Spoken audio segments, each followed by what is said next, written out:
I have never been mindful when it came to food. Just stick it in my mouth and eat it. What's better than one pie? It's two. So my only concern was, how the hell am I going to do this with my lifestyle? I actually made my lifestyle better. My life has just gotten way easier by having a routine. I've lost this year probably 19, 20 kilos of fat, but I've put on 1, 2, 3 kilos of muscle. In your 50s and you're not on anything, are you? You're not taking TRT, you're not on test, no growth hormone, no trend? Man, I'm 50, I don't even know where these things are.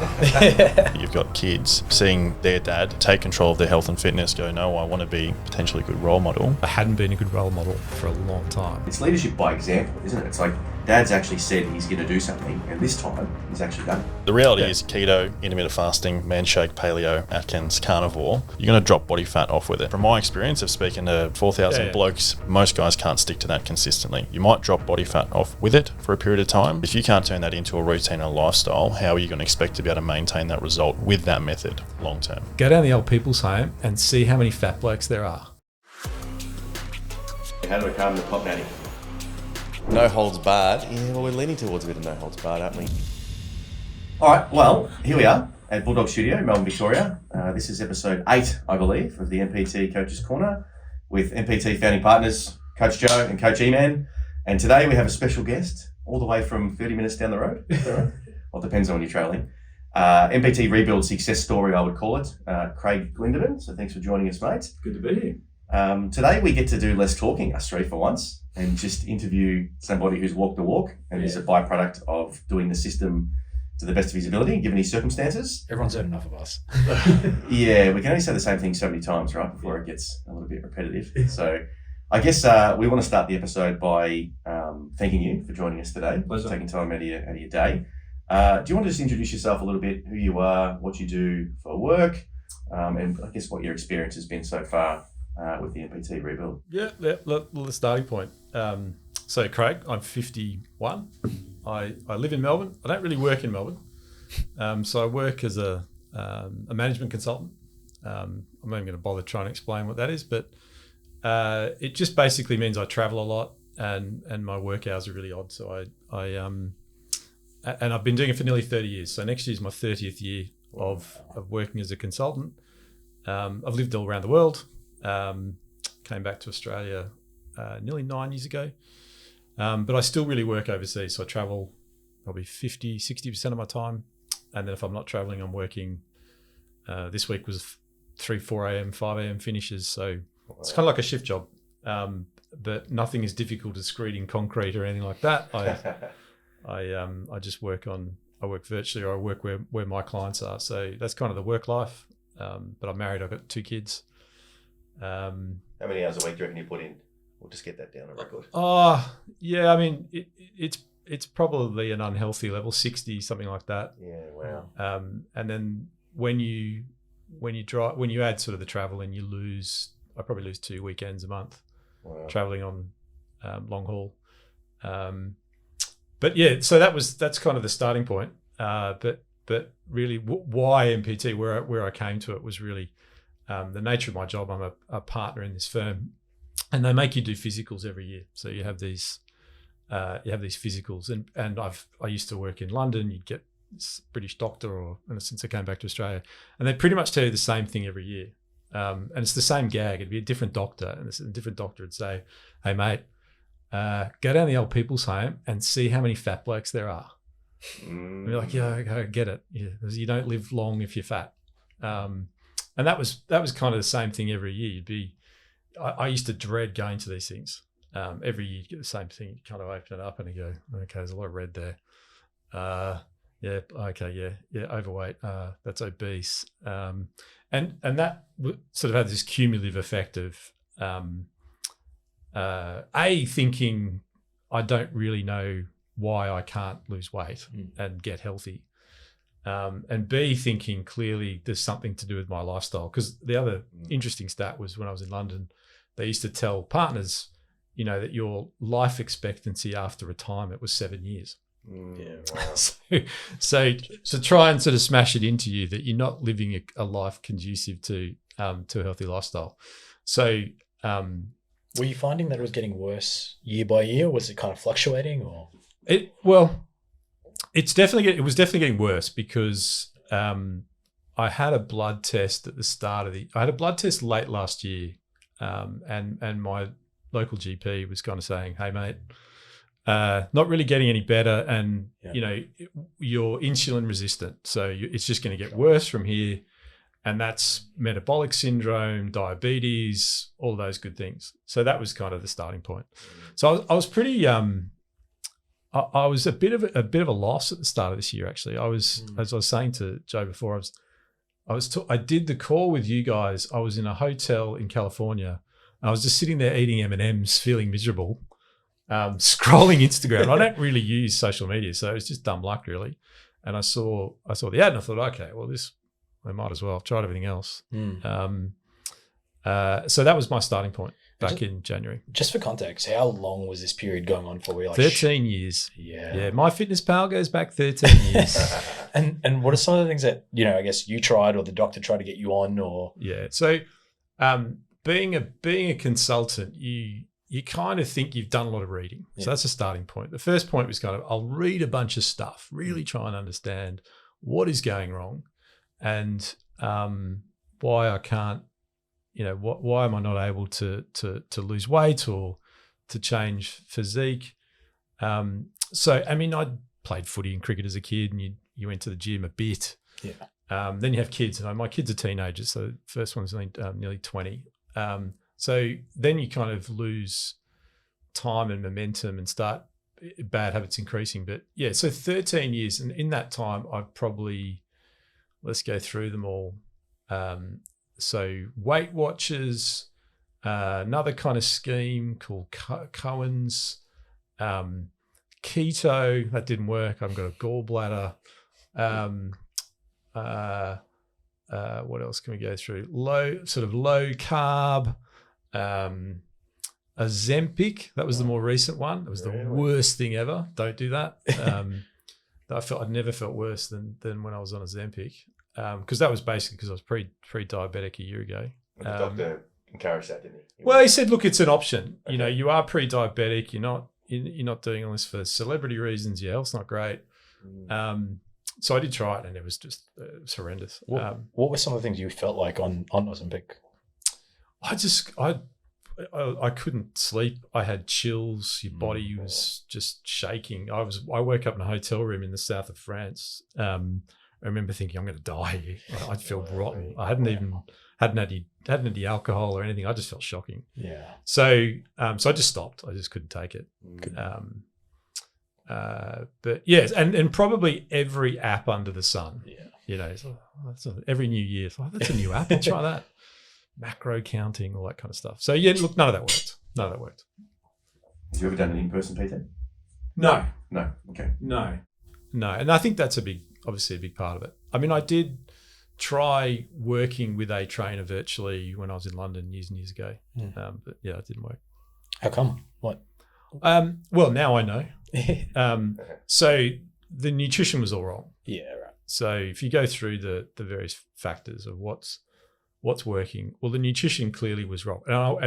And compared to what I thought I should be doing, and I remember when Mike went through it, no, you need this much protein. Yeah. Your body size, scan done. And I was like, wow, that's a lot. Yeah.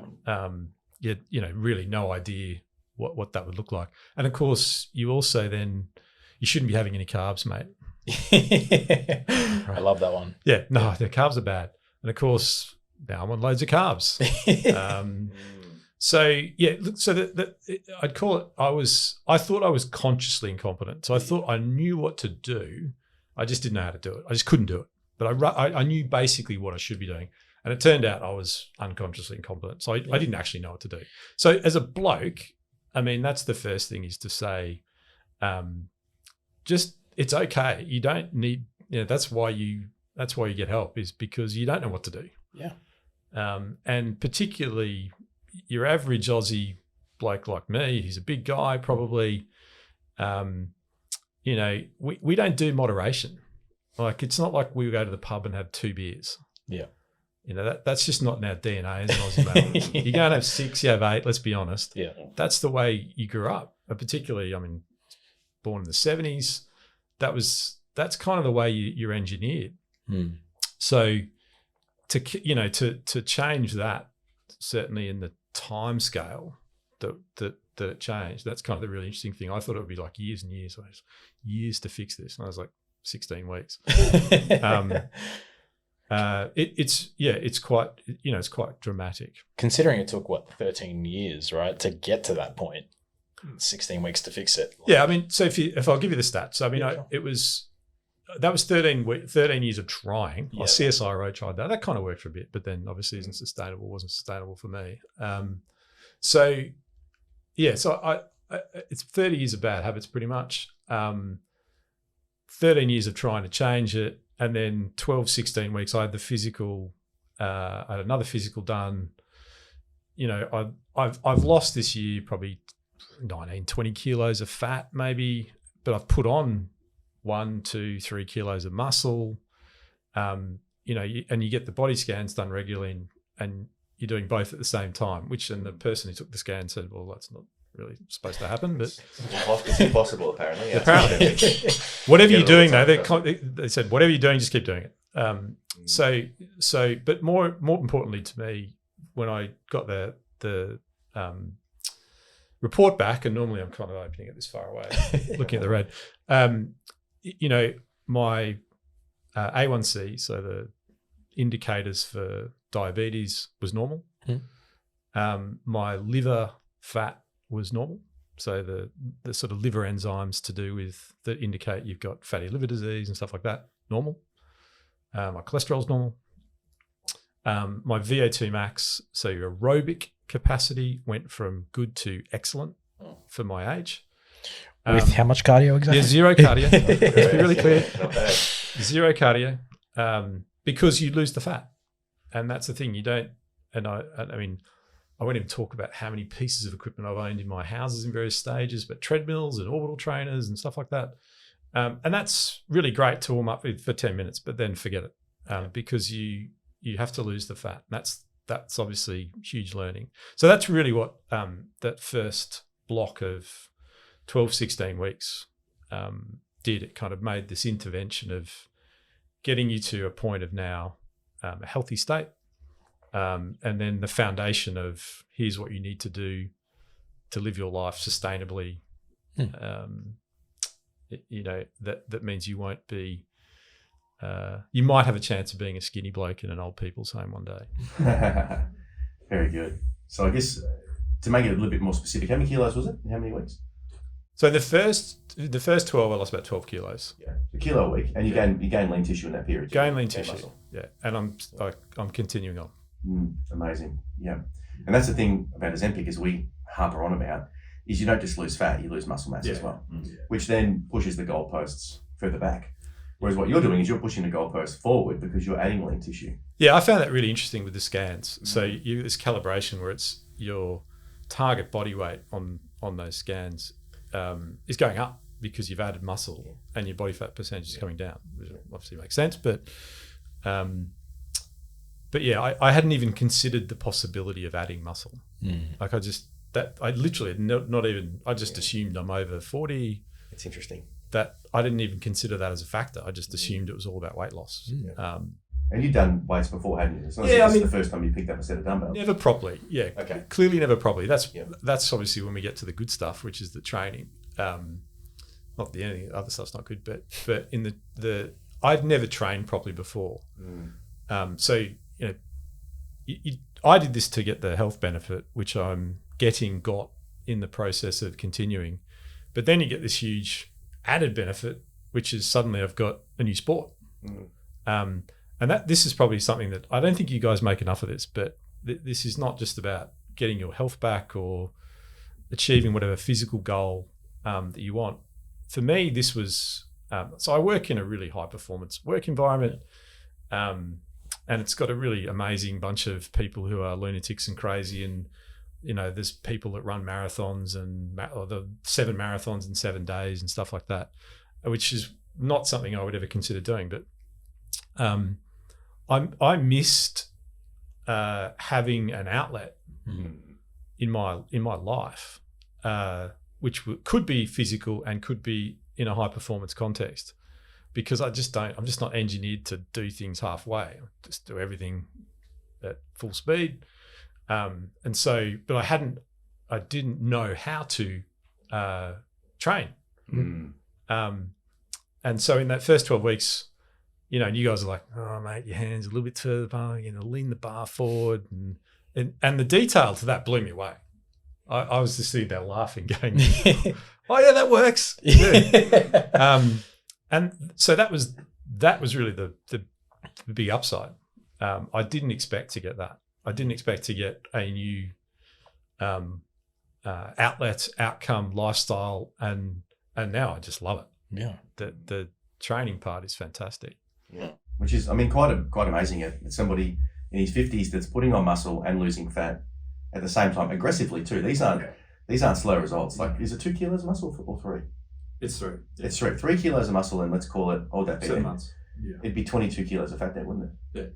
Yeah. 22 kilos of fat in 7 months in your 50s, and you're not on anything, are you? You're not taking TRT, you're not on test, no growth hormone, no tren. No. I don't know, man. I'm 50. I don't even know where these things are.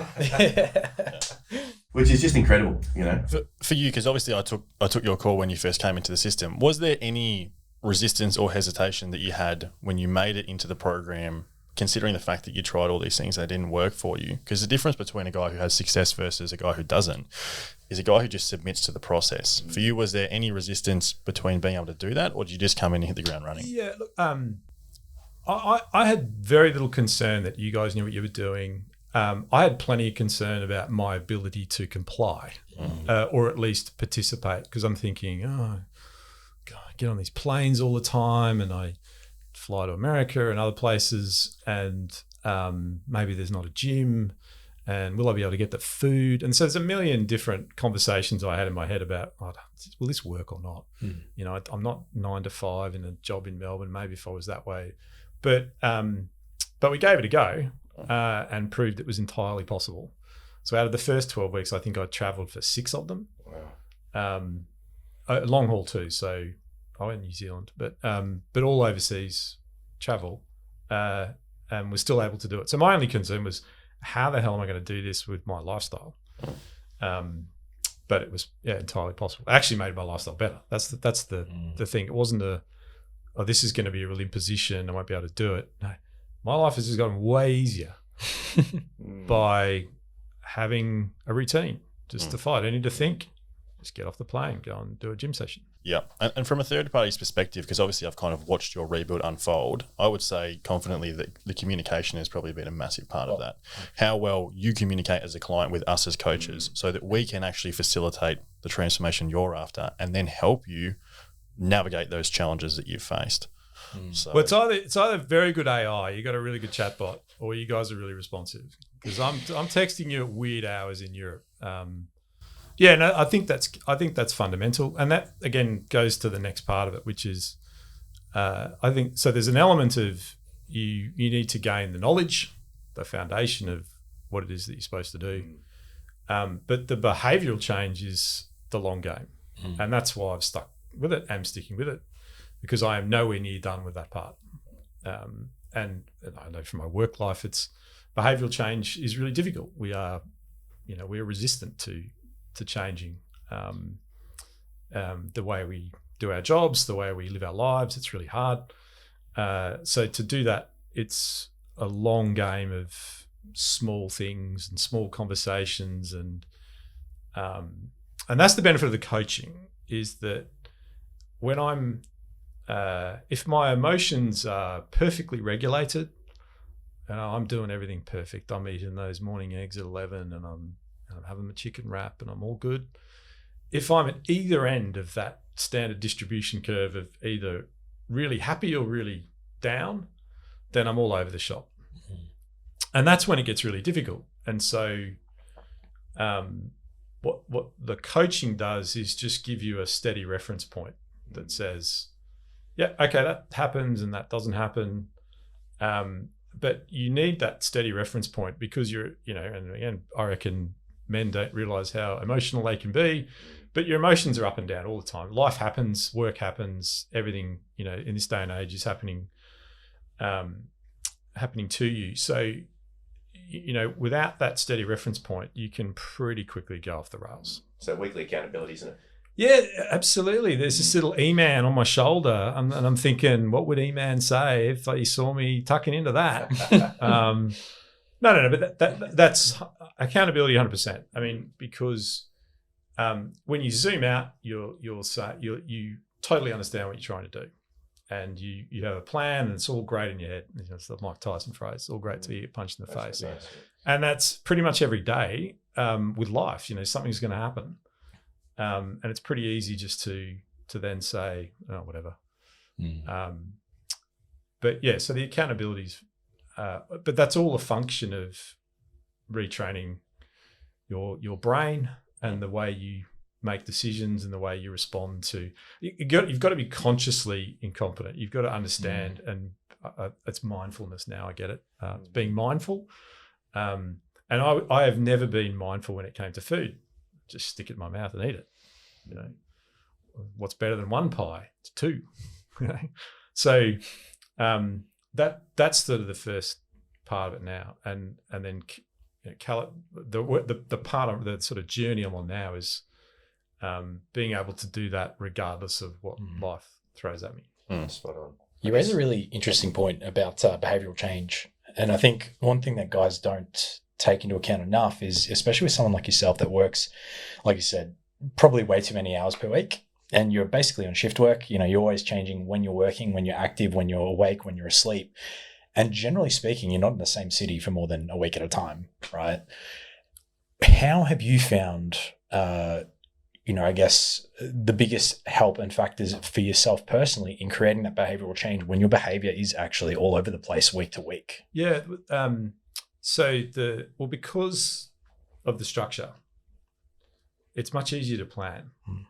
So as we've talked many times, literally, what am I going to eat when I'm, the trip time might be 30 hours door to door and you're getting on a plane.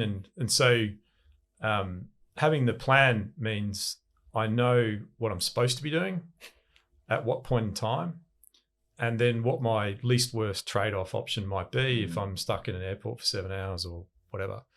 And also, I tried fasting and all that kind of stuff, and it just doesn't, you feel dreadful the whole time. Definitely too big to be fasting. Yeah, you just can't do it, right? And particularly when when you're reversing your body clock going in the wrong direction, and but just having the plan meant I was able to prepare. Yeah. So I'd be landing in a city, on a Sunday night or something, finding somewhere that sells food, buying it up and shoving it in my hotel fridge, and then it just makes the week easy. Yeah. I think that makes it a lot easier. Yeah. Would you say the simplicity as well? Like you mentioned it before, the simplicity of what we do when we do travel has been a big factor as well in terms of just not overcomplicating it and being like, yeah, definitely just keep it simple. Yeah. There's too many other things happening. Maybe in 20 years' time we'll be able to change it up, but no, I'm more of the ilk of shake, chicken wrap, and a steak. The Holy Trinity. Does wonders. And that just makes it easy. It probably creates less stress. Like you said, knowing what you're doing, then some of these guys that get a little bit too in their head about, oh my God, I'm traveling, what am I going to do? It's so hard. Having that foundation of get your protein in from these three main sources or four, whatever it may be. I think eggs you mentioned earlier. Yeah. And just building your day around, not going any longer than 4 hours without eating protein. Yeah, it gets immeasurably easier. I'm curious to know what you do in situations. Obviously, with your work, I'd imagine you're doing a lot of client dinners or you're talking to people or schmoozing. How have you navigated that? Because for a lot of guys in that situation, it can be hard to go, oh, I'm not having that drink or I'm not having that dinner. This is funny. Obviously, I've been doing it for a long time. It can be different in different cultures. I'll say that from the start. But these days, it's fine. The ironic thing is, as soon as you roll up, I was in a US last week and there were a couple of dinners and the entree comes out and I'm like, no, I'm not having one. Thanks very much. And people are like, and then the guy with the wine comes around, you having a glass of wine, mate? No, I'm on the sparkling there, mate. Immediately people start to go, oh, that's actually a really good idea. Yeah, actually, I don't really. And then I don't have a dessert. No, thanks, I'm good. I'm just having the steak. And then people will tell you all their reasons why, what they're doing. It's quite funny. So these days, I think it's totally fine. Like there's not been one situation where It's been seen as rude or anything. no. These days, it's particularly it's a weeknight, right? So Yeah. I think most people when they, I reckon most of the dinners I go to now, probably at least a third of people aren't drinking or doing something. Yeah. But particularly once you get to 50, everyone's doing something. I mean, I met some guys in London the other day, and I hadn't seen them for probably 7 or 8 years, and everyone was talking about what Supps are you on, compared to drinking beer. I would say it stands out more than anything. I think me and Eman had a conversation about this maybe 2 or 3 weeks ago, but there's a level of admiration that you can take from someone in that social setting to go, well, I'm not going to follow the social norm. I think in a business context, sometimes that can stand out, not necessarily in a big capacity, but it certainly does stand out if you can go, no, I've got self-control. I'm here just for a business dinner, not necessarily just to get on. Yeah, I honestly don't think now. 20 years ago would have been a lot harder, but I just think how everyone at least gets the fact that. Would you say it's more internal? For a lot of people, they think it's more internal. They go, oh, I don't want to be rude, but then you do it, and it's actually not a big deal. I think it's either anxiety. So people feel anxious if they don't feel comfortable in situations, and alcohol's a really easy way to kind of ease that anxiety, and I totally get that. Yeah, totally, I get that. A bit of FOMO too, right? Like fear of missing out, especially if it's free, free and provided by the company and all this stuff. There is that level of. I mean, but in this day and age, I mean, I just don't think alcohol and work is a combination that you really want. I think it's much better to just keep them completely separate. Yeah, certainly. In terms of, obviously, there's been a massive improvement in your personal life, but how has it affected other areas of your life in terms of, potentially your family, or you mentioned that you've got kids, seeing their dad take control of their health and fitness, go, no, I want to be potentially a good role model. Yeah, I mean, that weighs heavily, right? Because I hadn't been a good role model for a long time. And I think definitely certainly it's everyone's eating better in the house, that's for sure. I've got 2 kids, and they're both on the autism spectrum, so they tend to be quite picky with what they eat anyway. So actually we found the simplicity of eating simple, good food that doesn't come out of a box definitely good for everyone around me. But it's funny when you start to talk with people about it. What are you doing? Well, I work with these guys and they taught me how to eat properly, and people want to know what it is. Yeah, I think a lot of people assume that it's the extremes. We've got a few clients who've chicken and rice 5 times a day, that kind of stuff. Yeah. Or what drugs are you taking? Well, it's always that, especially with the amount of muscle you put on. Like when you walk through the door, I was like, shit, he is a big dude. It's like, he's got some size. Whereas the average person would be like, well, what steroids you on? Instantly they go to that, It's just, again, it's the culture though. You mentioned the cultural perceptions and stuff like that. The other key thing is it's leadership by example, isn't it? It's like Dad's actually said he's going to do something, and this time he's actually done it. There's been plenty of failed attempts, but I think everyone gets the fact that it's a good thing. Yeah. One thing you raised as well, which is really good, is you've dropped 20 kegs, right, or 22 to 23 of body fat, adding 3 kilos of muscle, and you said you're not done yet.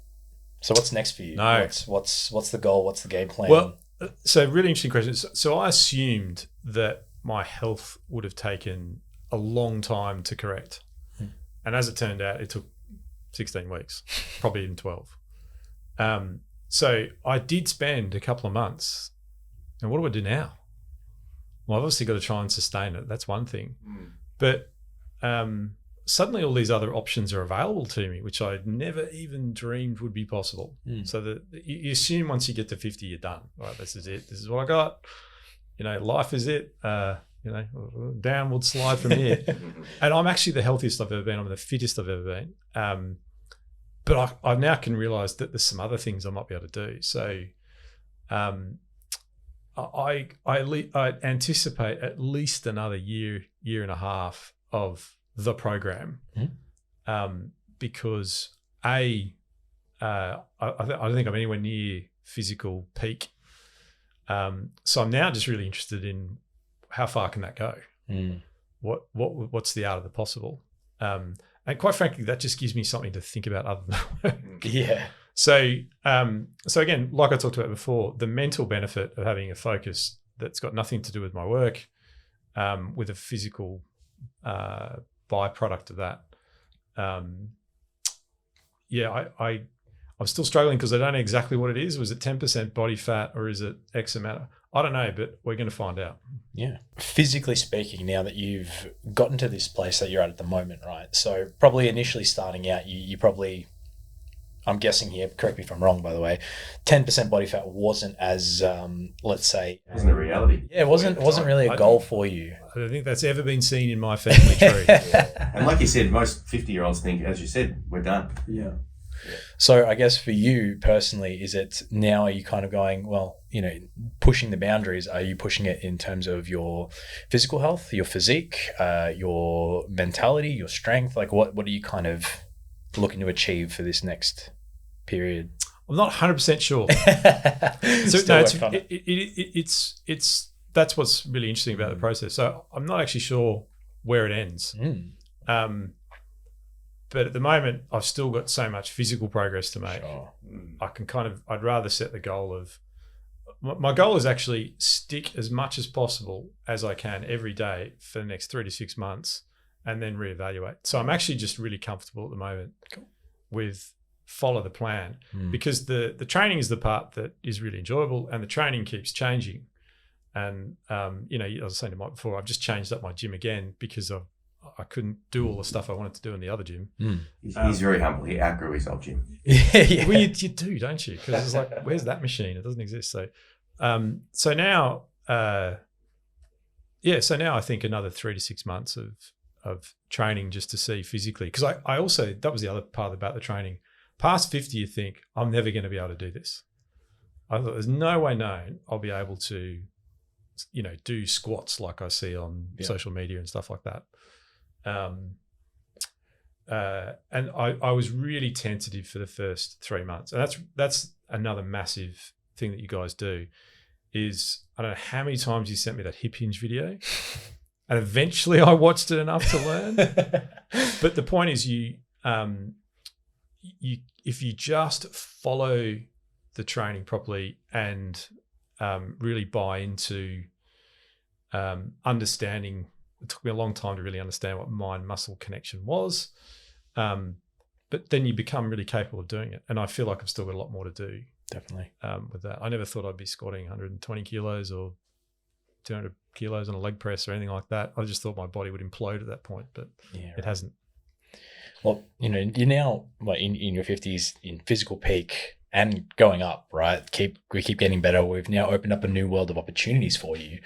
What do you think's been the biggest difference between everything that you've done prior to this and I guess what we do that's really allowed you to get to this level and the stickability that you found? Like what's the keys for you? Yeah. Look, I mean, at the end of the day, you get what you pay for. So this is the real deal in the sense that it's holistic. So it's nutrition, it's training and serious training, hard training, which is really good, and mindset. And so anyone knows there's no shortcutting this stuff, but you can accelerate it. So you can't magically buy an app that presses a button every day that makes you physically better. But this has just short-circuited so much wasted time for me. So because you're getting results quickly, you then buy into, okay, I don't need to do anything else. I just need to keep doing this. So that's I think what makes it probably different in that the speed of the results, while you're feeling good, you don't feel like you're giving anything away. You don't feel like I'm having to, this is something I'm going to have to, what am I going to do when I stop? It's like, no, you do this forever. Yeah. That's fundamentally different because most other programs, it's about stopping stuff. You're denying yourself of stuff. In this process, you're not stopping anything. You're just changing course and doing a whole bunch of things differently. In hindsight, does it make sense now why a lot of the things that you tried previously didn't work, considering how much detail and customization? I'd never had the nutrition right. So that was, So I'd never had nutrition right and I'd never trained properly. But none of those things tend to come together. So there's someone's breaking nutritional advice, and you should do a bit of exercise. Eat this way and do a little bit of exercise. Just walk around the block, you'll be fine. Yeah, that may be true for some people, right? But it's not true for Aussie blokes 100 kilos plus. Yeah, right. Yeah. Just that's the difference, right? I mean, if you're an Australian male with our DNA, I mean, you're big guys. Admittedly, I don't. So I'm not working physically, but you've got to get the appropriate solution for your situation. Yeah. Very good. Yeah. Well, I say to every single guy that I speak to when this sort of topic comes up on a call is that, out of the 4,000 calls plus that I've probably done, I think every guy knows on paper what they should be doing. Like, it's very easy to say, go to the gym, eat less shit food. Yeah. But the practical application of that for your routine, for your lifestyle, for your circumstances, your body fat percentage is where that disconnect is. And the reality is you have been going to the gym and you have been eating less shit food, but it is specific to you. Yeah. But I'd say absolutely it's the specificity. So the you can read all that sort of stuff, and I had read all that sort of stuff. So to my earlier point, I thought I knew what to do, and I vaguely did, but not really. Yeah, we've spoken about it in the previous podcast though. There's specialised knowledge, then there's general. Yeah. It's like a GP will give you generalised knowledge for back pain. You want to actually get your back fixed, go to a chiropractor or an osteo. Yeah. Well, you raised a good point as well. You were someone who did a lot of reading on your own, tried to do it on your own, tried to, really dig into stuff. So it's not a lack of research on your end. I've read all the books, Eman. But I've read them all, mate.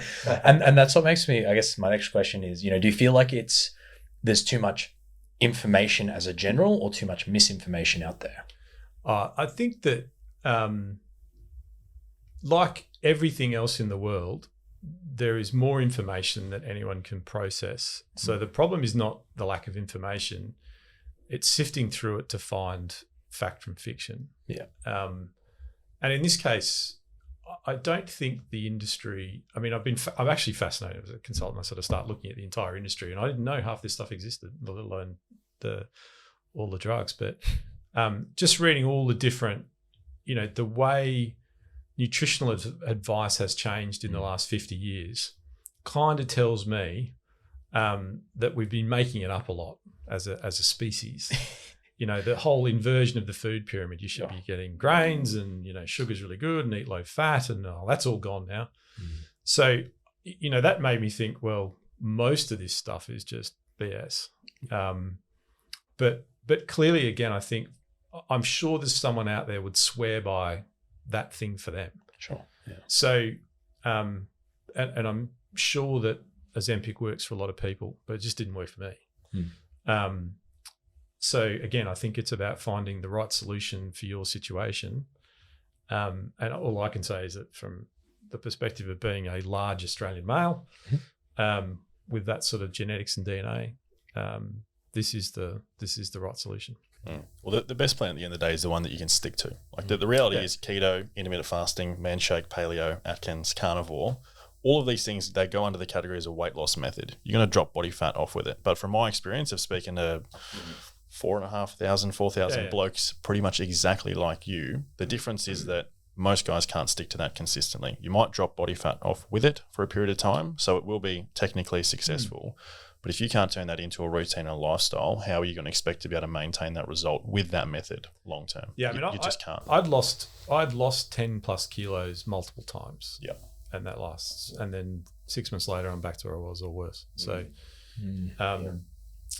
yeah, I mean, I think that, I think it is about, again, not dieting, but changing your lifestyle. Upgrading your lifestyle, as we call it. It's a lifestyle upgrade. It is, Yeah. Have you found much of a benefit with the community that we've built as well?